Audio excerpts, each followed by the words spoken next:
నమస్తే, welcome to our channel. నేను ప్రియాంకరం. Pinnelli brothers కోర్టులో లొంగిపోవడం మనకు తెలిసిందే. కోర్టు 14 రోజుల రిమాండ్ విధించడం కూడా అందరికీ తెలుసు. ఏ కేసులో? జంట హత్యల కేసులో. మరి జగన్మోహన్ రెడ్డి గారు ఒక పిలుపిచ్చారు.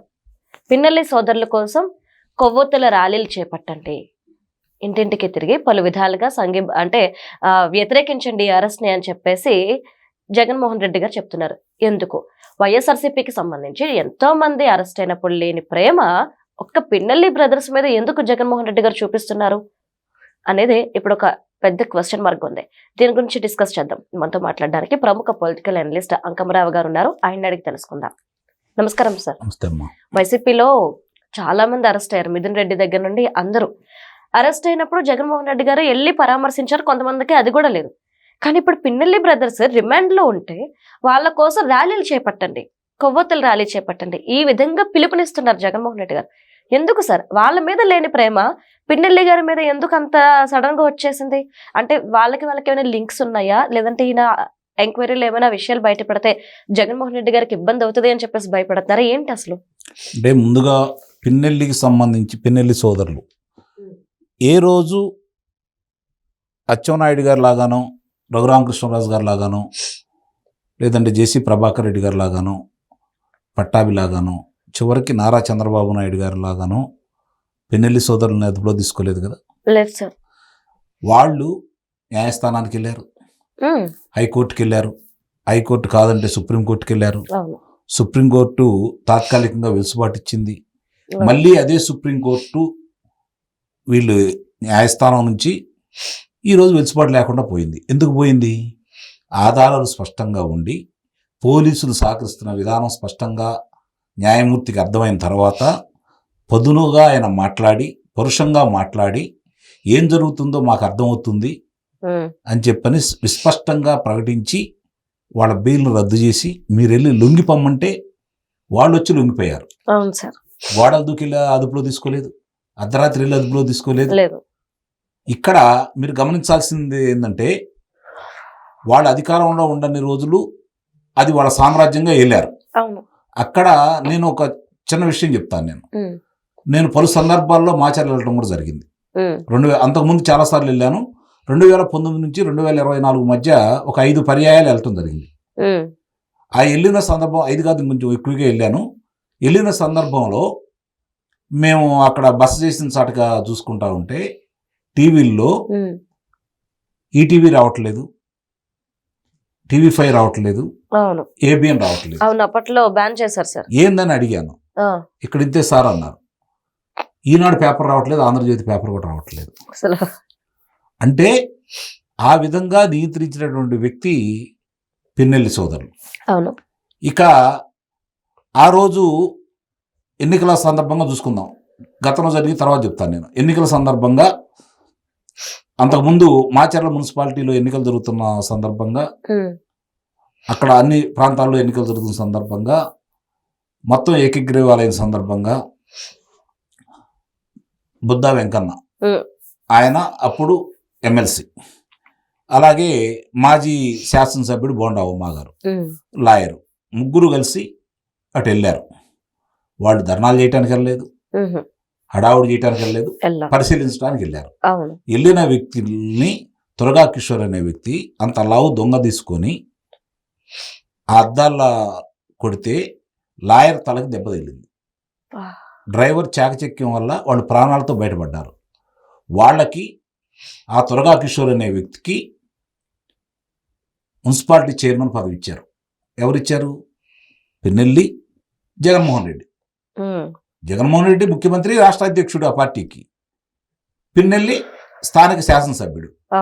మరి వీళ్ళు కలిసి వాళ్ళకి ఇచ్చేసి అతని మీద బెయిల్బుల్ వచ్చేలా, అంటే బెయిల్ వెంటనే వచ్చేలాగా సెక్షన్స్ పెట్టి అతను మున్సిపల్ చైర్మన్ చేసి అతను పుట్టినరోజుకి పోలీసులు వెళ్ళి హడావుడి చేశారు. ఇది ఎవరి నేతృత్వంలో జరిగింది? ఆ రోజు ఖండించావా నువ్వు? లేదు. ఆ రోజు మాట్లాడేవా ఏమన్నా? తోట చంద్రయ్య గారిని నడి బజార్లో నిర్దాక్షిణ్యంగా గొంతు కోచి చంపినప్పుడు మాట్లాడేవా నువ్వు? ఇవన్నీ కూడా ఇట్లాంటి కొన్ని వందలు ఉన్నాయి మాచర్ల నియోజకవర్గంలో. మీకు అదే మాచర్ల నియోజకవర్గంలో ఎన్నికల తర్వాత అంటే లోకల్ బాడీలు ఎన్నికలు జరిగిన సందర్భంగా ఉమ్, అన్ని గ్రామాలు ఏకగ్రీవంగా చేయించుకున్నాడు దౌర్జన్యంతో. ఓకే.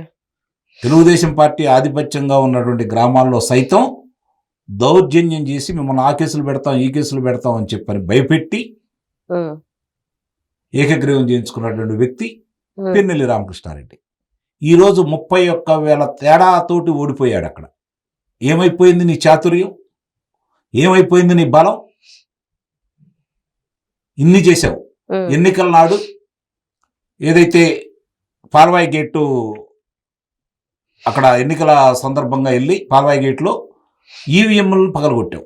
ఉమ్, దాన్ని అడ్డుకున్నటువంటి నంబూరు శేషగిరిరావు అనే వ్యక్తిని ఉమ్, బయటకు వచ్చిన తర్వాత అతన్ని కొట్టారు, గాయపరిచారు. ఉమ్, తర్వాత అతను చనిపోవడం కూడా జరిగింది. ఇవి చేసింది నువ్వే కదా. ఆ తర్వాత సరే దాన్ని వదిలేస్తే మాచర్ల మండలంలోకి ఉమ్, ఏ విధంగా దౌర్జన్యంగా వెళ్ళావు నువ్వు? ఎన్నికలైపోయిన ఆ రోజు, ఎన్నికలైపోయిన సాయంత్రం మరుసటి రోజు. ఉమ్, ఆ తర్వాత వాళ్ళ తమ్ముడికి మీ ఇద్దరి మీద గృహ నిర్బంధం పెట్టేసి హౌస్ అరెస్ట్ చేస్తే ఉమ్, నువ్వు ఎలా తప్పించుకొని వెళ్ళిపోయావు? ఉమ్, ఇక్కడ గమ్మత్తు ఏందంటే న్యాయమూర్తి చెప్పినట్లు ఉమ్, వాళ్ళ వాహనం దొరికింది, వాళ్ళ ఫోన్ దొరికింది, ఉమ్, వాళ్ళ అనుచరులు దొరుకుతారు, కానీ వీళ్ళిద్దరు మాత్రం దొరకదు. దొరకరు. అంటే ఆ నియోజకవర్గంలోనే కాకుండా పోలీసు వ్యవస్థని వాళ్ళు ఎలా చెప్పు చేతుల్లో పెట్టుకున్నారో దీన్ని బట్టి మీరు అర్థం చేసుకోవాలి. అవును. ఇక్కడ ఆ రోజు హోంమంత్రి వేరే వాళ్ళైనా కార్యక్రమాలన్నీ నిర్వహించింది పిన్నెల్లి రామకృష్ణారెడ్డి. అవును. ఇది మర్చిపోవద్దు. కాబట్టి ఈరోజు అతన్ని గనక విచారణ చేసి చాలా విషయాలు కూపి లాగితే ఉమ్, ఇలా జాతకాలన్నీ బయటపడతాయి. కాబట్టి ఈరోజు జగన్మోహన్ రెడ్డి భయపడుతున్నాడు అని చెప్పని నేను భావిస్తున్నాను. ఓకే. అందుకోసమే ఇంత హడావుడి చేస్తున్నాడు. మీ శ్రేణులు పిలిచే బదులు నువ్వే వచ్చి రావచ్చుగా. ఎలాంటి వ్యక్తికి మద్దతు కోసం నువ్వు ఈరోజు పోరాడుతున్నావు? ఇంతకుముందు చాలా మందిని అదుపులో తీసుకున్నారుగా, అవును. వాళ్ళ కోసం ఇలాంటి హడావుడి చేయలేదుగా. ఇతనికి ఎందుకు చేస్తున్నావు? ఇది కారణం. ఇంకోటి, ఆ రోజుల్లో 2014-2019 వరకు తెలుగుదేశం పార్టీ, భారతీయ జనతా పార్టీ అధికారంలో ఉన్న సందర్భంగా గురిజాల నియోజకవర్గంలో ఈ సరస్వతి పవర్ అండ్ సిమెంట్ ఆ, కంపెనీకి భూములు తీసుకున్నారు, కొంత కేటాయించారు. ఉమ్, ఆ భూముల్లో పనులేమీ జరగట్లేదని, నిర్మాణాలు చేపట్టలేదని, నిర్మాణాలు చేపట్టినప్పుడు వాళ్ళకే ఇద్దామని చెప్పని అక్కడ ఉన్నటువంటి సన్నకారు చిన్నకారు రైతులు, బలహీన వర్గాల వాళ్ళు మళ్ళీ వ్యవసాయం చేసుకుందామని వెళ్తే నీ నియోజకవర్గంలోకి వెళ్ళి ఈ పిన్నెల్లి వాళ్ళ తలకాయలు పగలగొట్టాడు రైతులు. ఉమ్, అంతటి దౌర్జన్యం చేసినటువంటి వ్యక్తి పిన్నెల్లి రామకృష్ణారెడ్డి. ఉమ్, ఇవాళ అలాంటి వ్యక్తి కోసం జగన్మోహన్ రెడ్డి ఆరాట పడుతున్నాడు అంటే జగన్మోహన్ రెడ్డి గుట్టుమట్లన్నీ ఎన్ని ఉన్నాయో మీరు ఆలోచించుకోవాలి. అతని దగ్గర ఉమ్, అతను చేసిన 5 సంవత్సరాల మాచర్ల శాసనసభ్యుడిగా అతను నిర్వహించిన కాడి నుంచి ఉమ్, ఇప్పుడు అన్ని ఒక్కొక్క విషయాలన్నీ బయటకు వస్తున్నాయి కదా. కాబట్టి దీంతో పాటు రేపు పొద్దున ఎన్ని విషయాలు బయట పెడతాడు అన్న భయం కొద్దీ మాత్రమే చేస్తున్నాడు. ఇందాక నేను ఉదాహరించినట్లు అతన్నేమీ అర్ధరాత్రి పూట వెళ్ళి అదుపులో తీసుకోలేదు, ఇబ్బంది పెట్టలేదు. న్యాయస్థానం చెప్పితే లొంగిపోమంటే వచ్చి లొంగిపోయాడు. ఉమ్, అయినా సరే పోలీసులు అతను అదుపులో తీసుకోవాలి. ఇది గమనించుకోండి.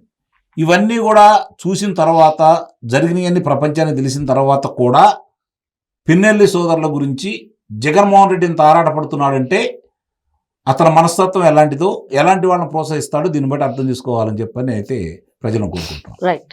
Thank you so much sir.